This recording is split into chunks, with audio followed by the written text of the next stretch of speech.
I've got a couple of different backgrounds here, and they're very pretty. And these are airbrushed backgrounds. They're airbrushed with watercolour inks, or liquid watercolours, I should say. And they're only given a very sort of faint colour, a very subtle colour. When that had dried, I then splashed on some water, just using a small paintbrush like this, dipped it in water and just do that. You then let it sit for a few minutes, or a few seconds at least, depending on the paint that you've got. Some paints take longer than others, and then you just dab it dry with a paper towel. You end up with this lovely splodgy effect. And the other thing that I did was I took some of this stuff. It's what I call my shimmer, and it's similar to some products that you can actually buy in the shops. At least you can if you're in the UK or in the States, but I'm in Spain and it's not that easy to get things. But this shimmer is made from iridescent medium. It's a Reeves iridescent medium.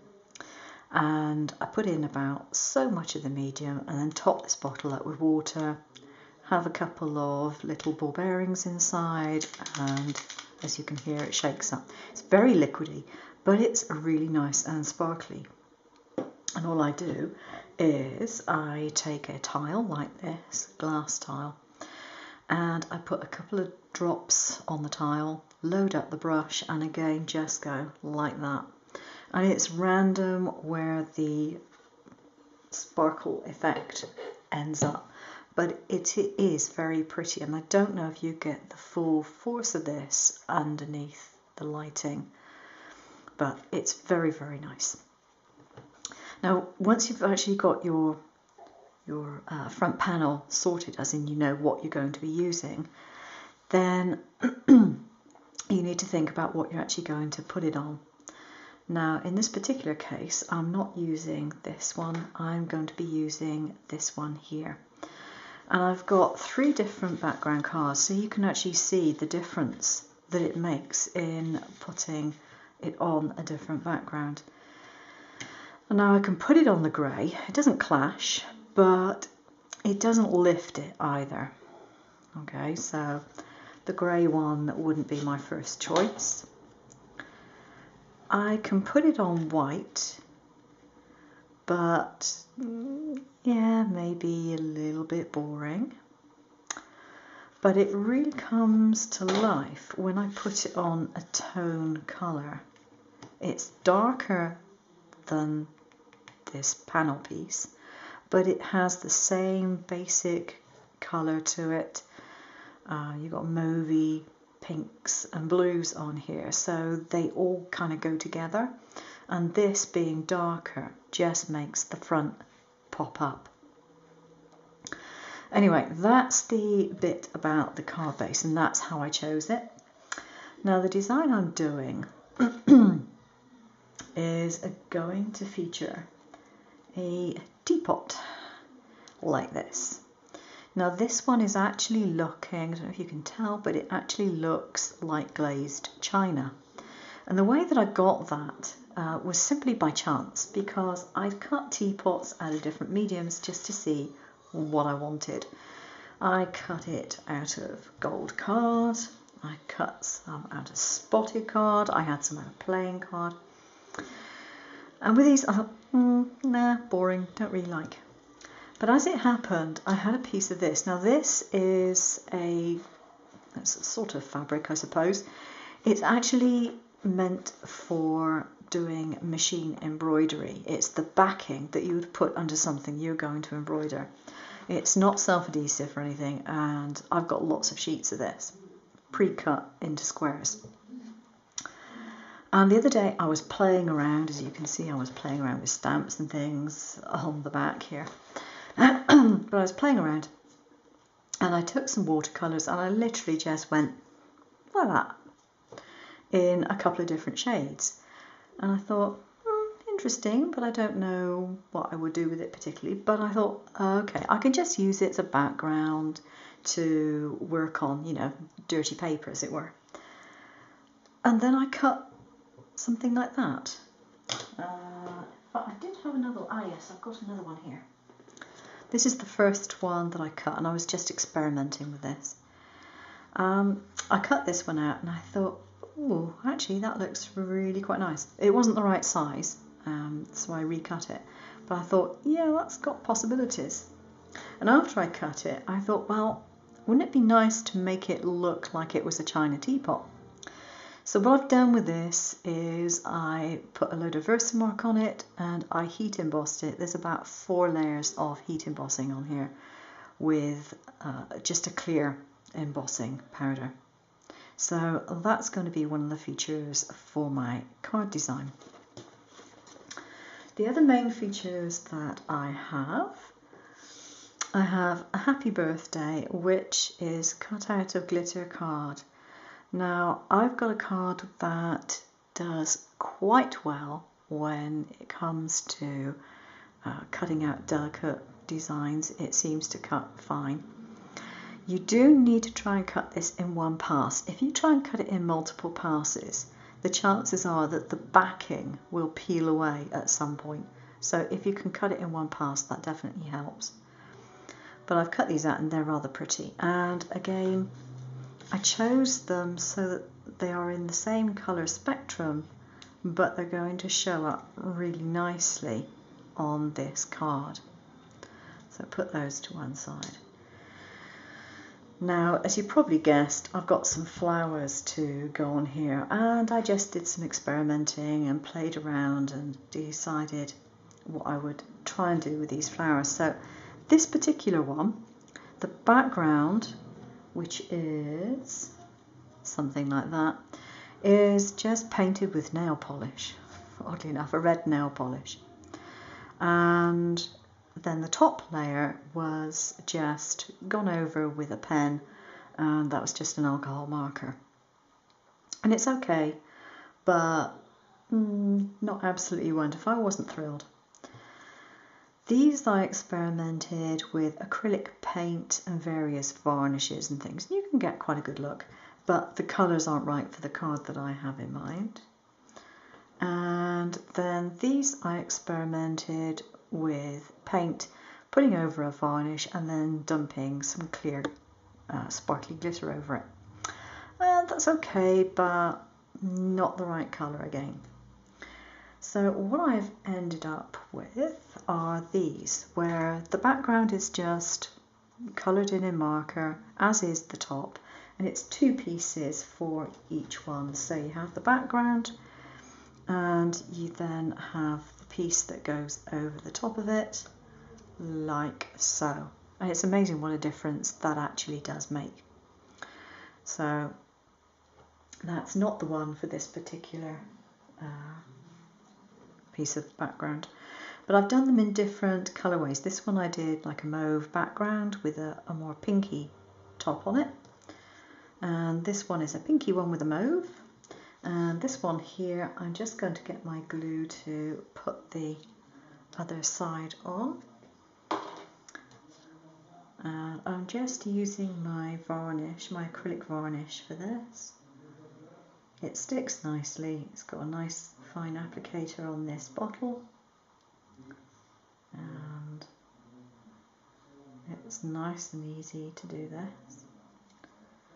Turn it around a little bit. It's a good job I got nails. Makes it easier to grasp things like that. Whoops. And then make sure you've got it lined up where it needs to be and press. So that's really easy. Now I've got, the whole teapot was cut out with the flower motif bit on the top, but I've also got this, which is my little plan, as it were, for where these are going to go. So I can actually stick them on here and then stick them on top of the card rather than make a mess of it and put them in the wrong place or whatever. I'm going to work out which way they went. I think it is probably around, yeah, that way for that one. And that one will go like so on there.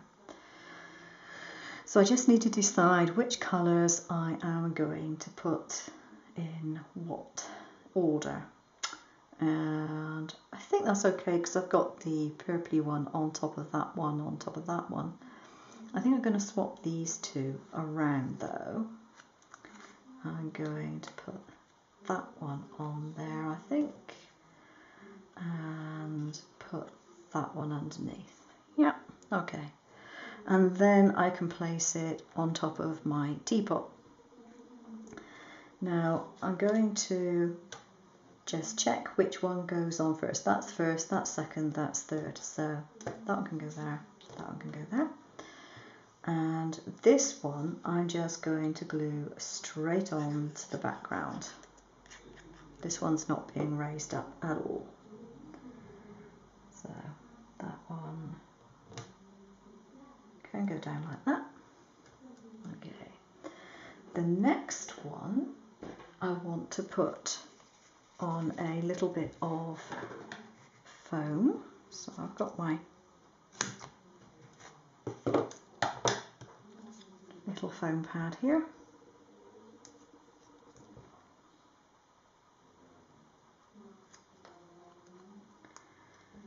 And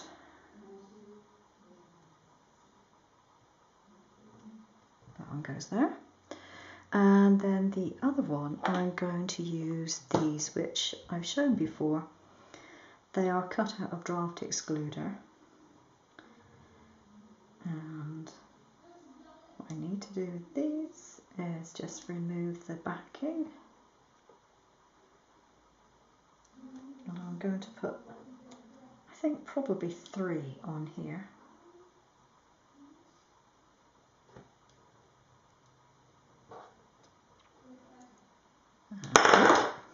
Just throw them around, why not?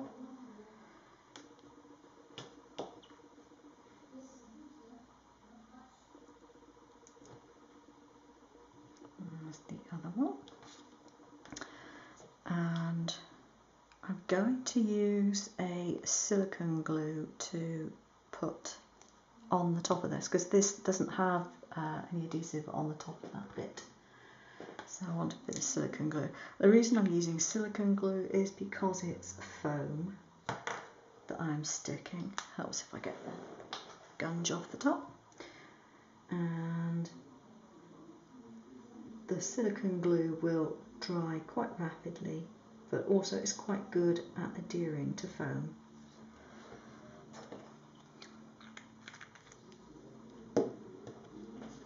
And I need to work out which way round that one goes. It's not that way.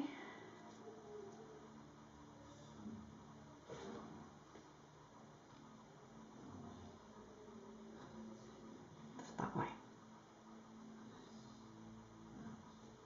I'm going to press quite hard on that because that is very raised. But even when I press really hard, it will still be more raised than the other ones were, so that's fine. So I need to decide where I'm going to put my teapot, and I could actually sit it on the base of the card, but I don't think I'm going to. I think I'm going to put it up here instead. So let's move this card out of the way a second. And I'm going to use the silicone glue again on here as I've got it out. And I need to work out which way around this goes, and I think it's, yeah, it's that way. And you see, I've been using, you can tell, I've been using scraps of other things to cut my main shapes out, and there's no reason why you can't do that. It means I go through some of my leftovers, which is good. Otherwise you end up with big bags of leftovers and you don't do anything with them. And in this particular case, the happy birthday is going to be put at an angle. it gets boring when they're all straight, so I'm going to put them on like that.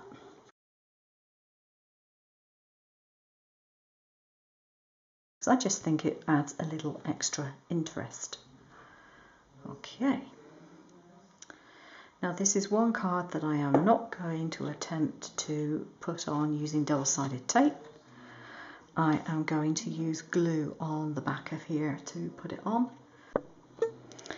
Okay, I've got the glue on the back of here now, and so all I need to do is stand up and position it. I'm not putting it on foam because the other parts of the card are raised. The flowers are stood up proud anyway.